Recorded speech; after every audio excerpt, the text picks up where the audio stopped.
India voice, आपकी सोच, आपकी आवाज। बेहद स्वागत आप सभी का। मैं आपके साथ हूं अब्दुल नबी हसन। खबर झारखंड देखना शुरू कर चुके हैं आप। झारखंड की अहम खबरों पर डालते हैं विस्तार से नजर। सबसे पहले बात, देश के सबसे सुदूर और संवेदनशील इलाकों को जोड़ने की कोशिश अब मुकाम तक पहुंच रही है।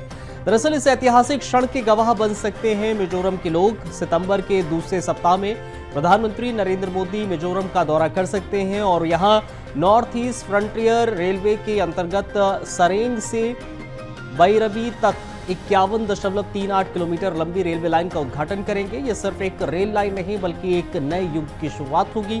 दरअसल मिजोरम अब सीधे जुड़ रहा है देश के मुख्य रेल नेटवर्क से। इंडिया वॉइस की टीम ने इस रेलवे लाइन का ग्राउंड जीरो से जायजा भी लिया और पाया कि ये प्रोजेक्ट सिर्फ ट्रैक बिछाने का काम नहीं है बल्कि पूर्वोत्तर के विकास की पटरी पर बढ़ते कदमों की कहानी है। असम से मिजोरम को जोड़ने वाली ये लाइन न सिर्फ आवाजाही आसान बनाएगी बल्कि व्यापार, टूरिज्म और सामरिक रणनीति के लिहाज से भी बेहद अहम है। ऐसे में सवाल यह है कि क्या ये रेलवे लाइन मिजोरम की किस्मत की दिशा बदल देगी? क्या पीएम मोदी इस प्रोजेक्ट को पूर्वोत्तर के विकास का गेम चेंजर बनाने में सफल होंगे? इंडिया वॉइस आपको जरूर दिखाएगा।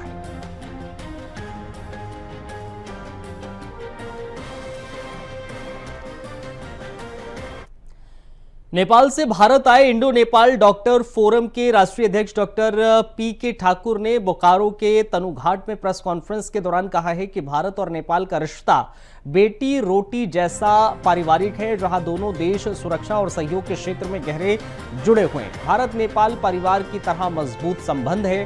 डॉक्टर ठाकुर ने बताया कि नेपाल में जातीय संघर्ष तेज है, खासकर आर्य और मधेशी दलित समुदाय के बीच में, जहां जमीन को लेकर बड़ी राजनीतिक लड़ाई चल रही है।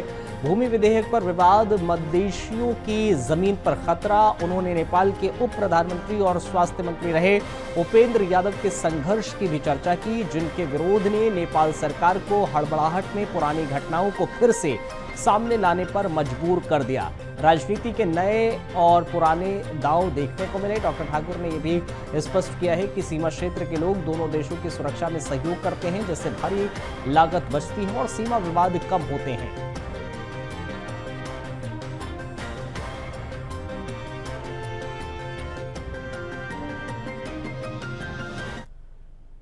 गुरुजी नहीं रहे, लेकिन उनकी यादें झारखंड और देश के दिलों में युगों युगों तक जिंदा रहेंगी। गुरुजी विचार मंच की अनोखी पहल देखने को मिली है। दरअसल जननायक को अमर करने का सपना झारखंड के हर कोने में श्रद्धांजलि सभाओं में एक खास नोटबुक रखी जा रही है, जिसमें जनता के विचार, भावनाएं और श्रद्धांजलि लिखी जा रही है।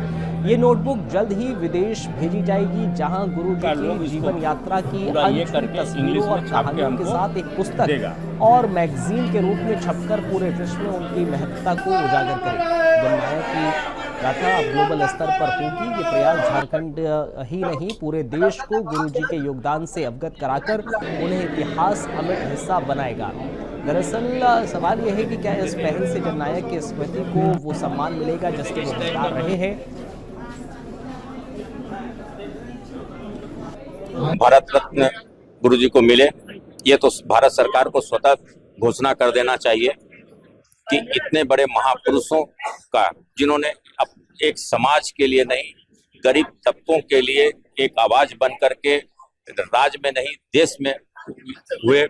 हम लोगों ने, चूंकि गुरुजी के साथ 25-30 साल का हम लोगों ने रहा है, हम लोगों ने उनको देखा है कि सिर्फ वो झारखंड ही नहीं, बिहार, बंगाल, उड़ीसा, आसाम, जहां भी आदिवासी समाज था, उसके आवाज को गुरुजी ने सुर दिया है, उसके आवाज के लिए लड़ाई लड़ा है। चाहे वो लोकसभा में मैं आवाज उठाया हूँ, चाहे जहां भी वो उस मंच पे आपका में आसाम में जिस समय मधुपुरा जी का सरकार था, उस समय आसाम में कुछ घटना घटी थी।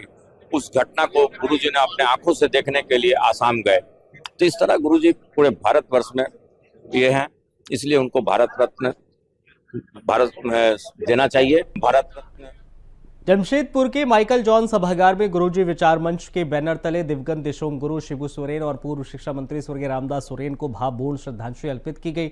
इस दौरान कोल्हान प्रमंडल के झारखंड मुक्ति मोर्चा विधायक, मंत्री, सामाजिक संगठन मौजूद रहे, जिन्होंने शिबू सोरेन को भारत रत्न से सम्मानित करने के लिए हस्ताक्षर अभियान की शुरुआत की।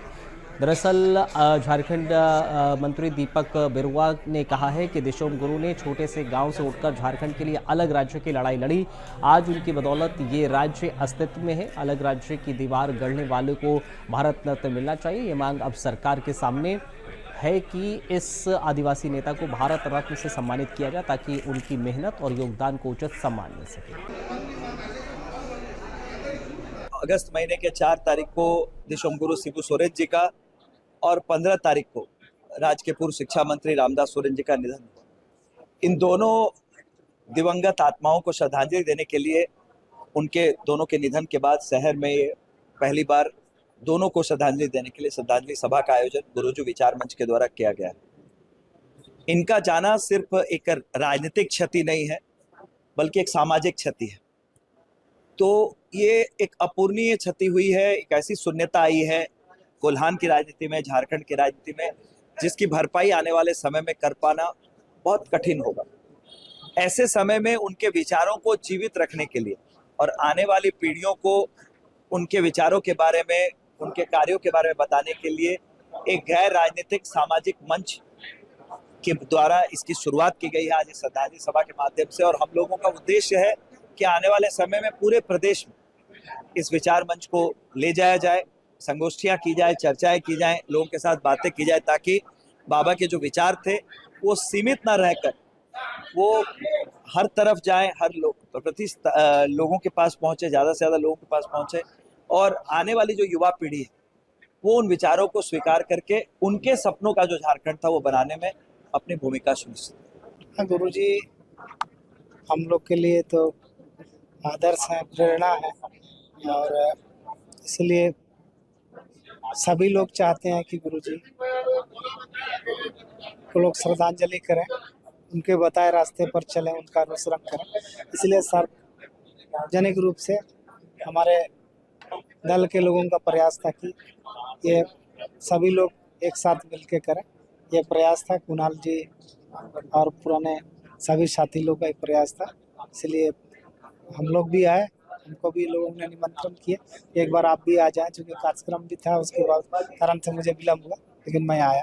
उन दोनों महापुरुष को मैं कोटि कोटि नमन करते हुए, और जो हमारे बीच अभी नहीं रहे उनको आज हम लोग सब श्रद्धांजलि हर जगह दे रहे, लेकिन ऐसा हमारे लिए कभी हम लोग भूल नहीं सकेंगे। उनका काम, उनका याद, उनका हमारे एक परिवार के साथ दोनों गार्जियन का रूप में थे, उसे आज श्रद्धांजलि जो हम लोग बिष्टुपुर में दे रहे हैं।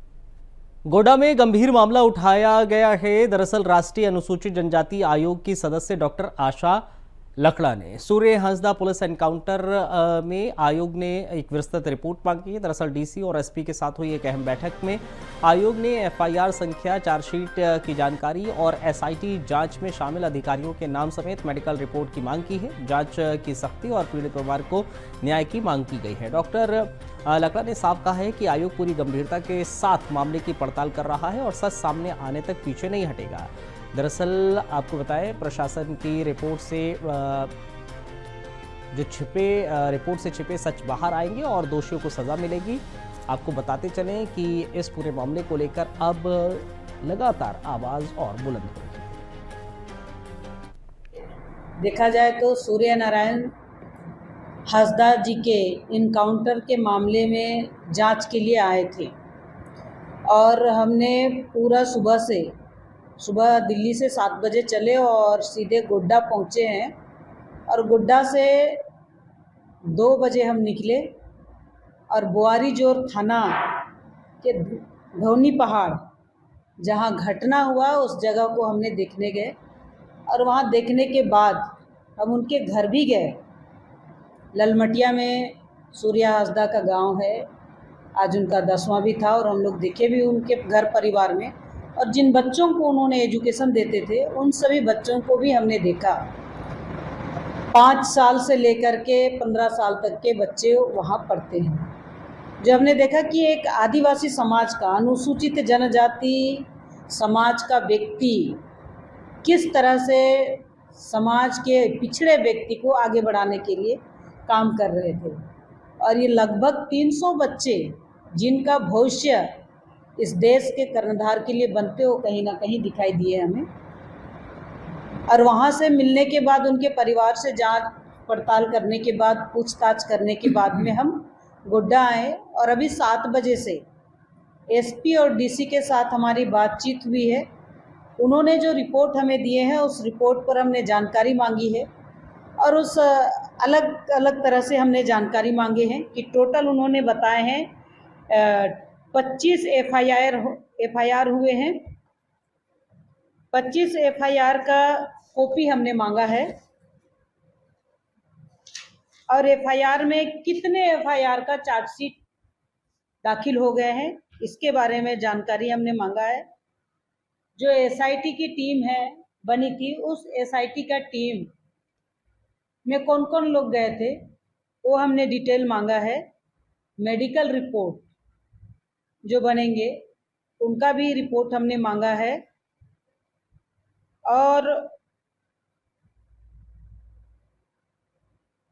कौन सा अधिकारी है, यानी कि जो ये दोनों जो थाना है, बोआरीजोर थाना और ललमटिया थाना, ये दोनों थाना का जो जनरल डायरी है वो हुआ है या नहीं हुआ है इसके बारे में जानकारी मांगे हैं। साथ ही जब उन्हें अरेस्ट किया गया है, अरेस्ट करते समय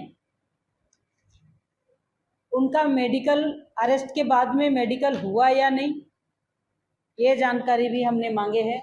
साथ ही जिस घर से वो अरेस्ट किए हैं उस घर के जो भी व्यक्ति या सदस्य होंगे उनसे कोई हस्ताक्षर हुआ है या नहीं हुआ है, इनके बारे में भी हमने जानकारी मांगे हैं। और साथ ही जिस जगह पर घटना हुई है और वहाँ इंसेंस और कई हथियार मिले हैं ऐसे बताए हैं, उनका वीडियोग्राफी, फोटोग्राफी हुए हैं, तो डिटेल्स हमने मांगे हैं। उसके बाद आगे का कार्रवाई आयोग अपना करेगी, पुलिस अपना जांच करेगी, आयोग अपने स्तर पर एक आदिवासी समाज का व्यक्ति जिसका इनकाउंटर हुआ है उनका न्याय के लिए आयोग हर संभव काम करेगी। आपके जांच में कुछ मिला है?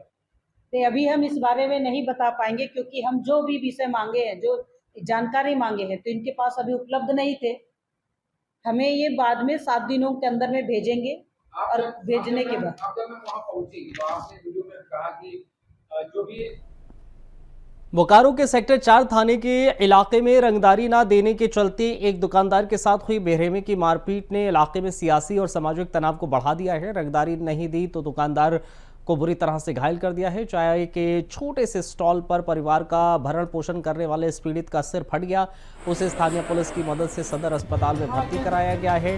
दरअसल दुकानदार का आरोप है कि आरोपी पहले भी रंगदारी न देने पर उसे पीट चुका है और सेक्टर 4 पुलिस ने शिकायत के बावजूद कोई ठोस कार्रवाई नहीं की है। क्या इलाके में बढ़ते अपराध और पुलिस की निष्क्रियता की कहानी नहीं है?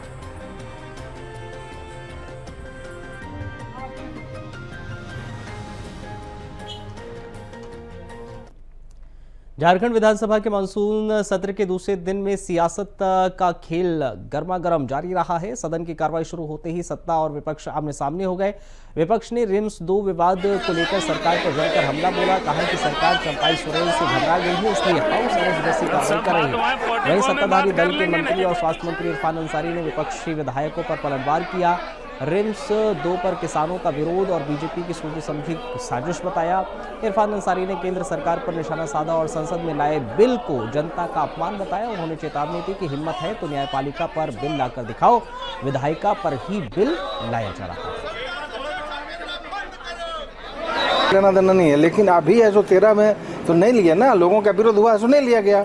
लेकिन अब तो विरोध हो रहा है लोगों का, तो इनको तो छोड़ देना चाहिए कि हम निर्णय लेना चाहिए कि हमको नहीं ऐसे यहाँ करेंगे, हम ऐसे दूसरे करेंगे, या पहले ऐसे जिला और ऐसे प्रखंड के अस्पतालों का स्वास्थ्य ऐसे केंद्रों को हम दुरुस्त करेंगे, जिससे कि यहाँ पर ऐसे रिम्स जैसे जगह में नहीं आ सके। ये तो ऐसा कहिए कि जिस पर ये कांग्रेस ने ऐसे ये कहिए कि 75 में ऐसे ये 74-75 में ऐसे ये लगाया था, ये क्या नाम है, इमरजेंसी हाउस अरेस्ट के नेताओं को करती थी।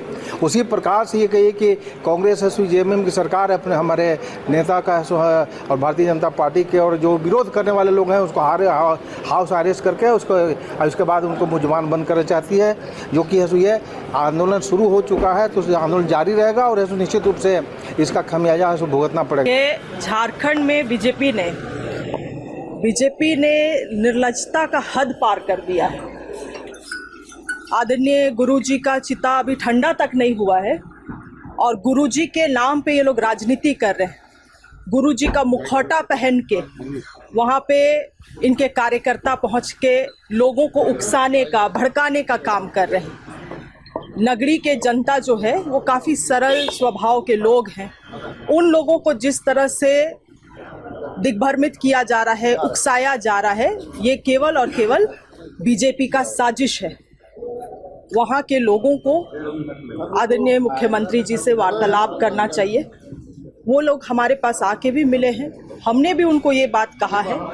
बहुत तरीके हैं और आंदोलन से किसी को मना नहीं किया गया है, आंदोलन करने के लिए सभी को आज़ादी है।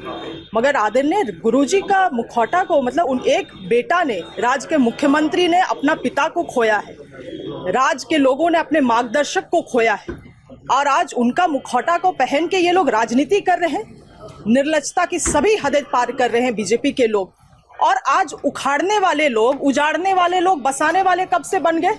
गोड्डा में जब पावर प्लांट बन रहा था अदानी को, तो जमीन किसने दिया? कितने आदिवासियों को उजाड़ के जमीन दिया गया? छत्तीसगढ़ के हसदेव जंगल को उजाड़ दिया गया, आदिवासियों को उजाड़ दिया गया।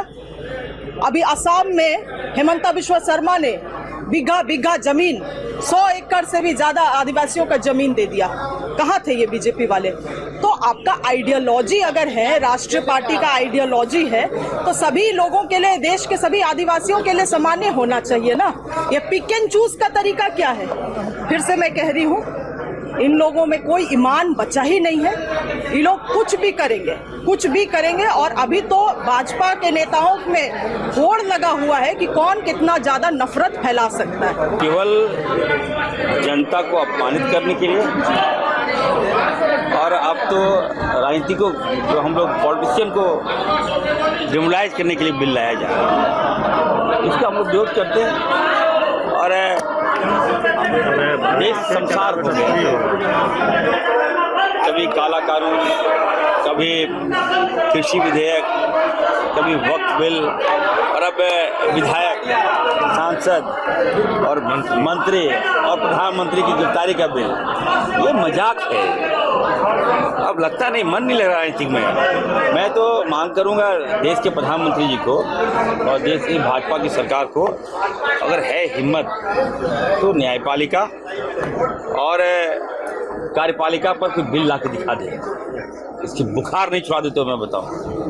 एक विधायिका है जो लोकतंत्र को हम लोग बचा के रखे हैं, जनता वोट देती है, जनता जिताती है, और हम लोग काम करते हैं, 5 साल हिसाब देते हैं, जनता का विकास करते हैं, अच्छा काम करते हैं तो दोबारा सरकार बनती है। तो इस संस्थाओं को मजबूत करना चाहिए। बीजेपी तो कहनी ना, आप लोग अमित शाह जी का कहना है कि हेमंत सोरेन जी भी तो रिजाइन किए थे जब जेल जाने वाले थे, तो ये तो नैतिकता का मसला है, हर कोई करता है। ये मामला पार्लियामेंट में आना ही नहीं चाहिए। लोग हंस रहे हैं ना हम लोग पर, लोग हंसते हैं, मजाक का पात्र बना दिया है भाजपा। मैं तो निवेदन करूंगा कि इस संस्था को और फ्रीडम देने की आवश्यकता है, इस संस्था को और मजबूत करने की आवश्यकता है, ताकि लोग हंसे नहीं। हमें ताकत दीजिएगा तो जनता को ताकत मिलेगा। करने वाले हम लोग सरकार पक्ष से जितने भी प्रश्न आवेंगे, जितने भी,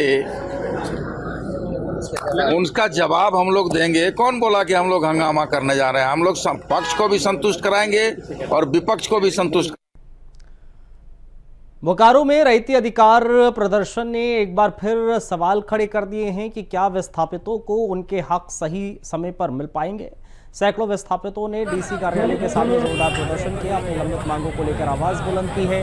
63 वर्षों से इनकी बात नहीं सुनी जा रही थी। आपदाओं को अभी तक पंचायत का दर्जा तक नहीं मिला है, उनके अधिकारों का मूलभूत उनको ज़रूरत है। इस आंदोलन को अब बल मिला है। अब बोकारो के विधायक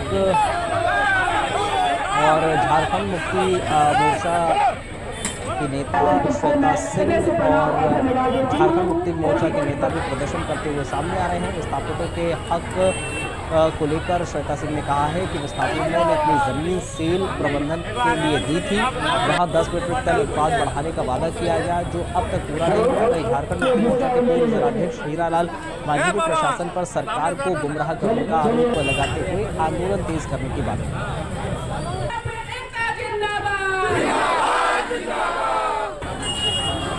हमारी जरूर है और जिस तरह से जो भी है निश्चित तौर से हम लोग ये आंदोलन शुरू कर दिए हैं और माननीय मुख्यमंत्री जी को इसको अवगत कराएंगे।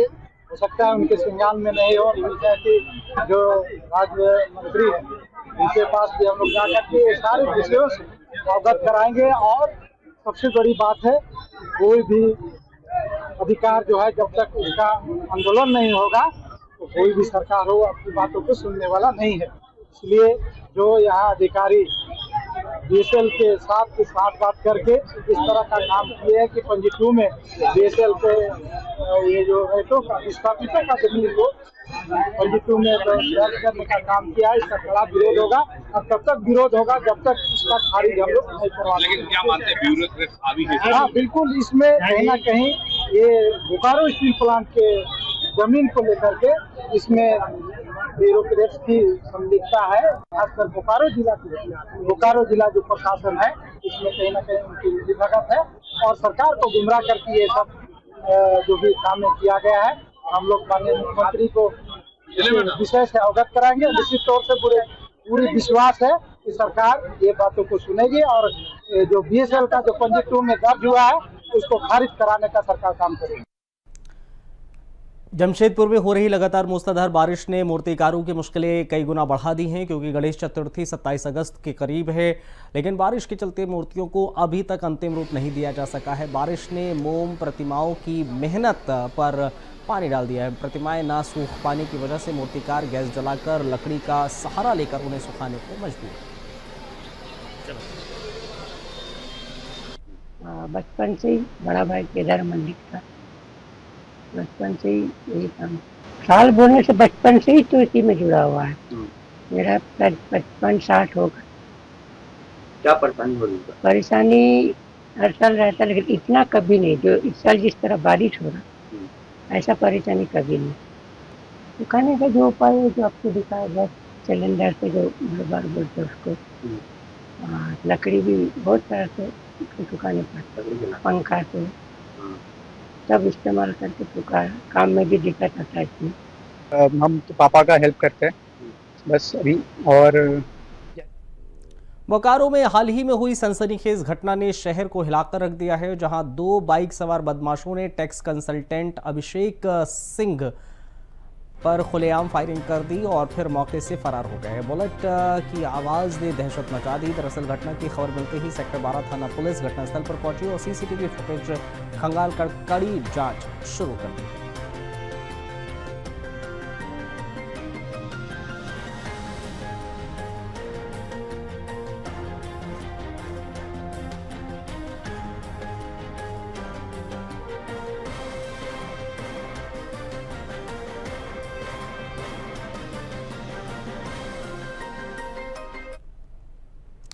चांडिल के असनबनी पंचायत में बड़ा ड्रामा देखने को मिला है। शुद्धिकरण अनुष्ठान विभाग में ग्रामीणों ने कहा है कि पूजा स्थल पवित्र, किसी सफाई की जरूरत नहीं है। दरअसल NH 33 किनारे जानताल पूजा स्थल पर होने वाले ये विवादित अनुष्ठान ग्रामीणों की एकजुटता पर सवाल उठाने वाला था, लेकिन प्रबोध उरांव समेत कई ग्रामीणों ने इसे निजी स्वार्थ की राजनीति करार दिया। धार्मिक आड़ में विवाद की साजिश रचने की बात की गई है। प्रशासन की सक्रियता के चलते वरिष्ठ दंडाधिकारी प्रदीप कुमार महतो मौके पर पहुंचे, शांति बनाए रखने की अपील।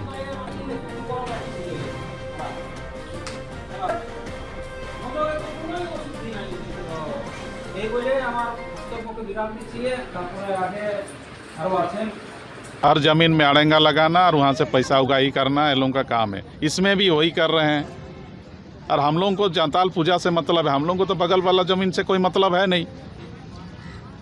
अब भाई वो माने किसका है किसका नहीं, हम लोगों को जंताल पूजा सुरक्षित है, हम लोग सुरक्षित रखेंगे।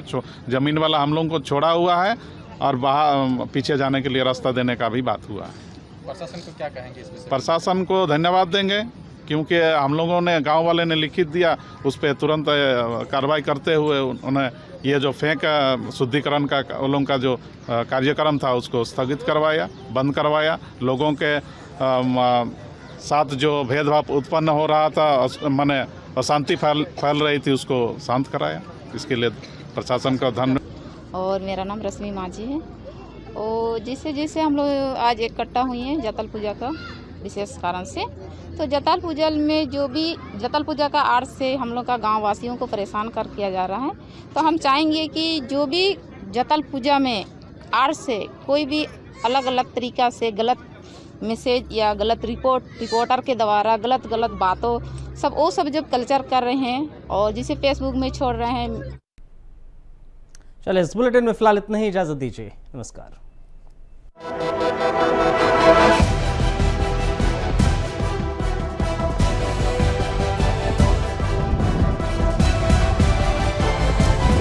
इंडिया वॉइस, आपकी सोच, आपकी आवाज।